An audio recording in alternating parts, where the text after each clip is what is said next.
Hello and welcome to this class on Aquifer Properties. I am Dr. Shashank Shekhar from Department of Geology, University of Delhi.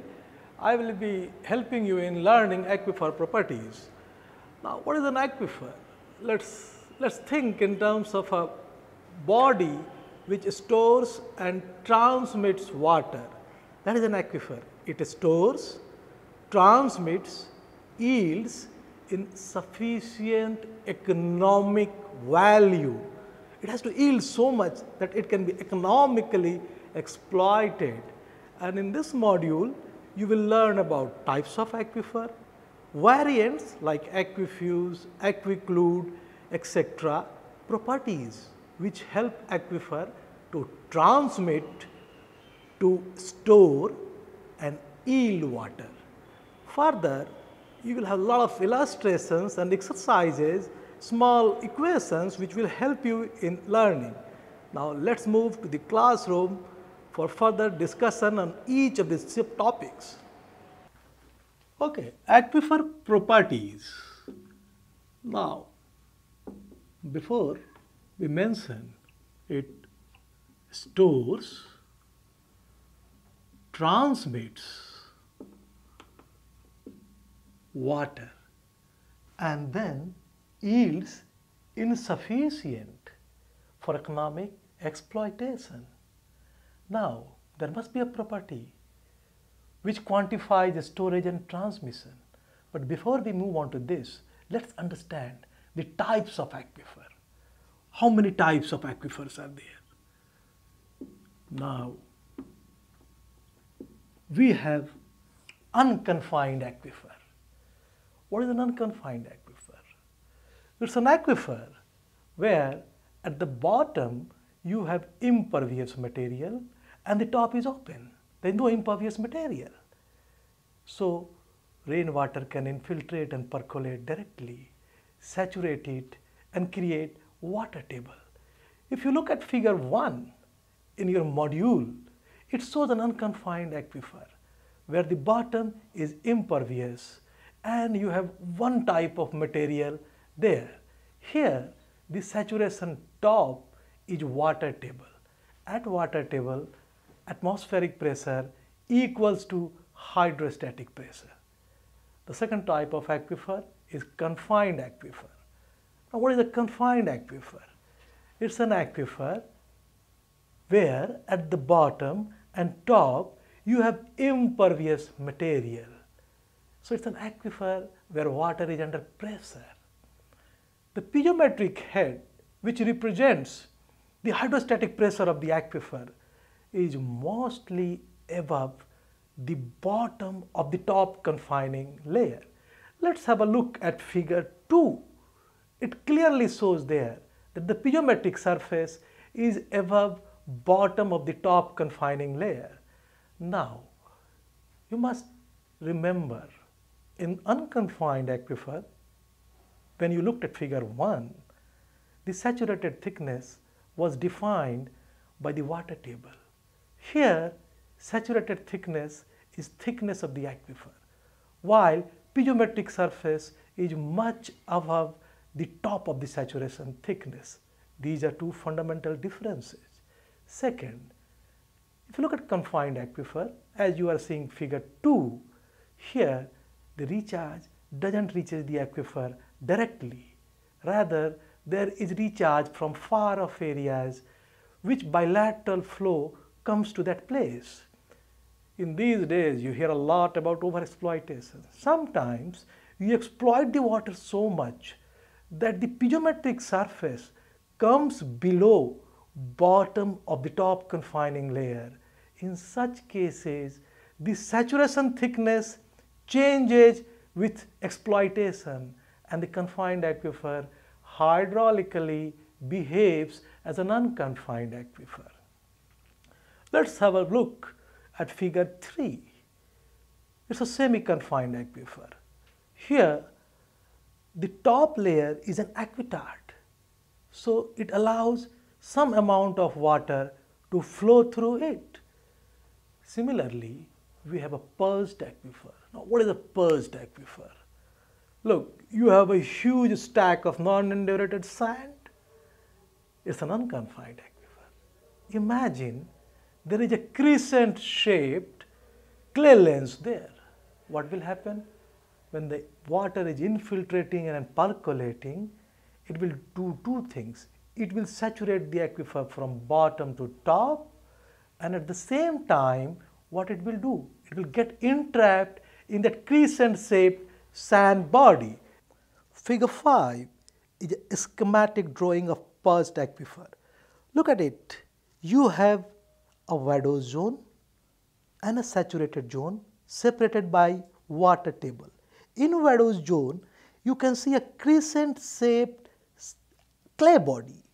Now, when the water is infiltrating and percolating, it gets accumulated in this crescent shaped clay body, creates a local saturation, and that is purged water table shown there.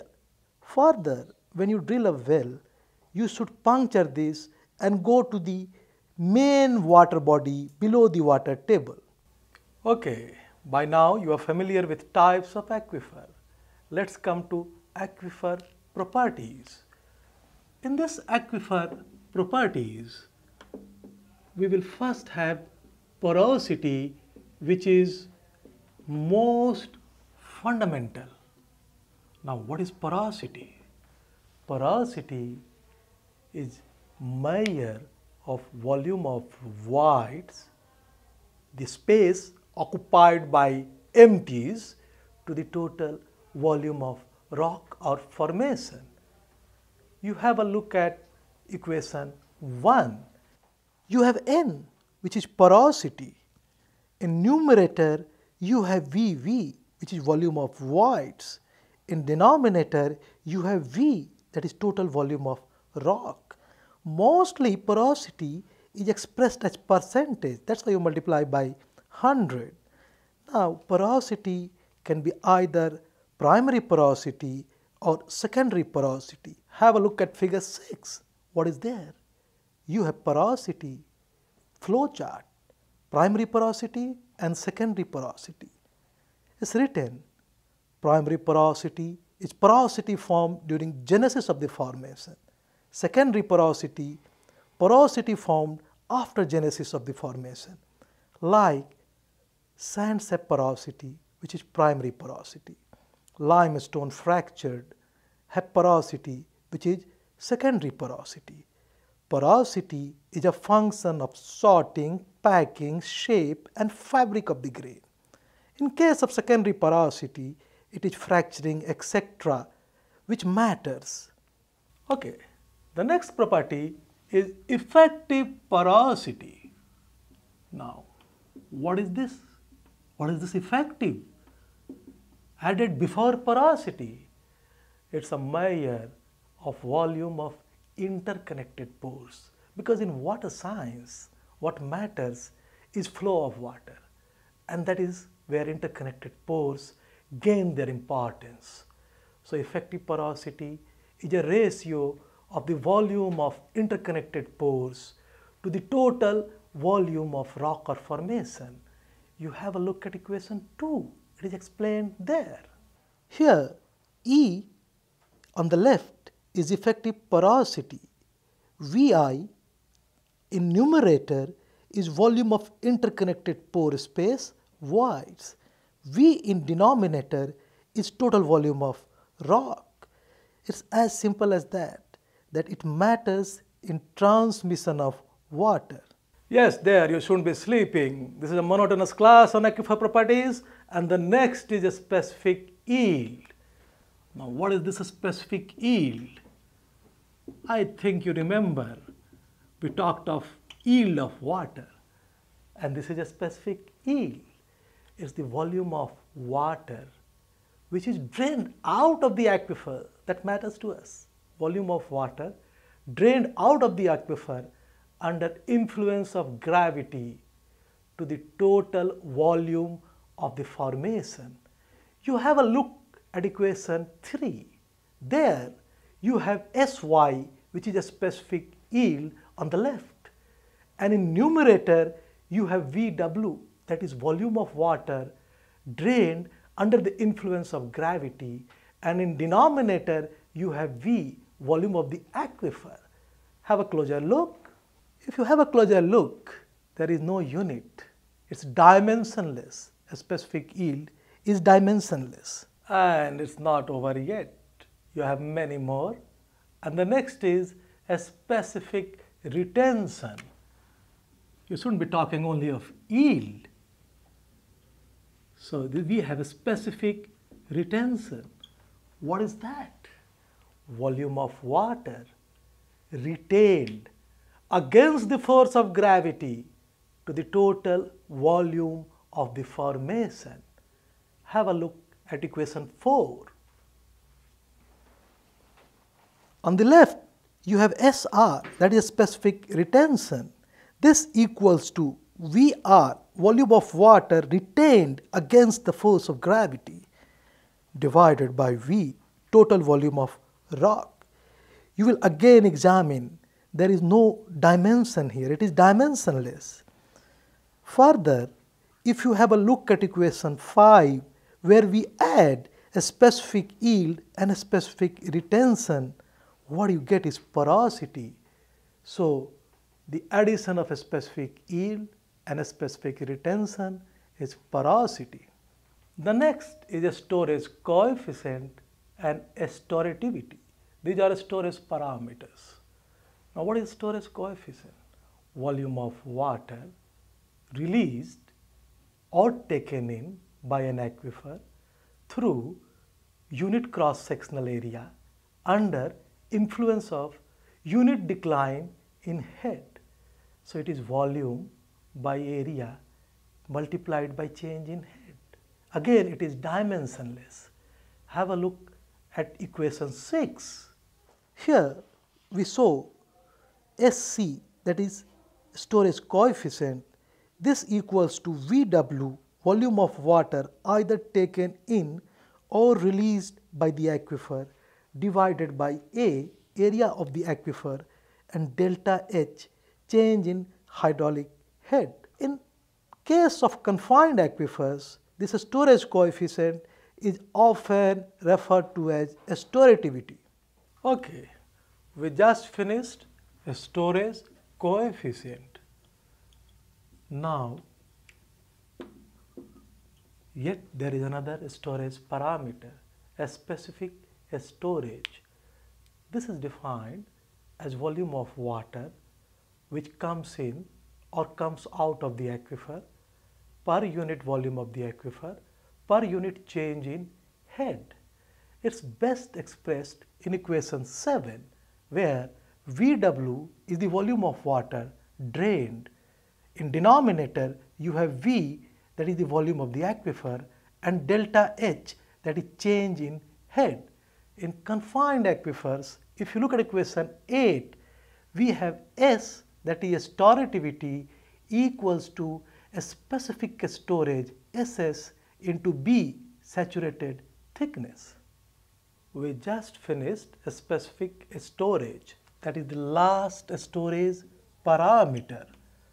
Now, we will start with conducting or transmitting parameters of the aquifer, and the first is hydraulic conductivity.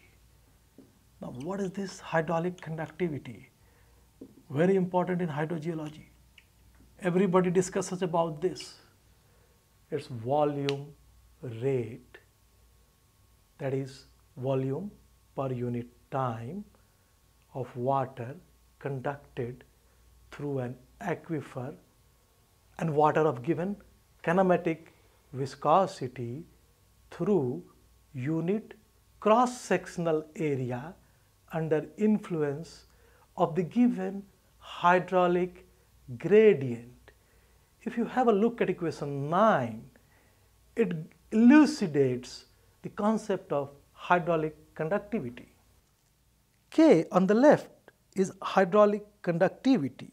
On the right, Q in numerator is volume rate of water. A in denominator is the cross-sectional area which is at a right angle to the direction of groundwater flow.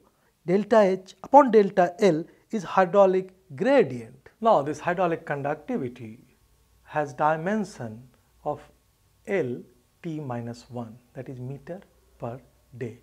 It is a function of media and fluid both. Hang on, hydrogeologists don't live like this. They demanded there should be something which is a property of media only, and then came the concept of intrinsic permeability. It is a function of the media only, irrespective of the fluid. It is given in equation 10, where you have CD square. D is diameter and C is a proportionality constant. Further, if you look at equation 10, this proportionality constant is dependent on grain size, sphericity and roundness of the grain. D is diameter, already mentioned earlier, and the unit is Darcy. If you go ahead, and what is the relationship between hydraulic conductivity and intrinsic permeability? We have equation 11, where on the left, K, that is hydraulic conductivity, equals to small k, that is intrinsic permeability, multiplied by rho, that is density, multiplied by g, that is acceleration due to gravity, and the whole divided by mu, that is kinematic viscosity. Okay, we need not run away. Still we have some more properties, and that is transmissivity, yet another transmitting capability. What is that? Transmissivity is very much related to hydraulic conductivity. Now, it is volume rate of water transmitted through unit saturated width, not area, and the width at a right angle to the direction of groundwater flow under influence of given hydraulic gradient.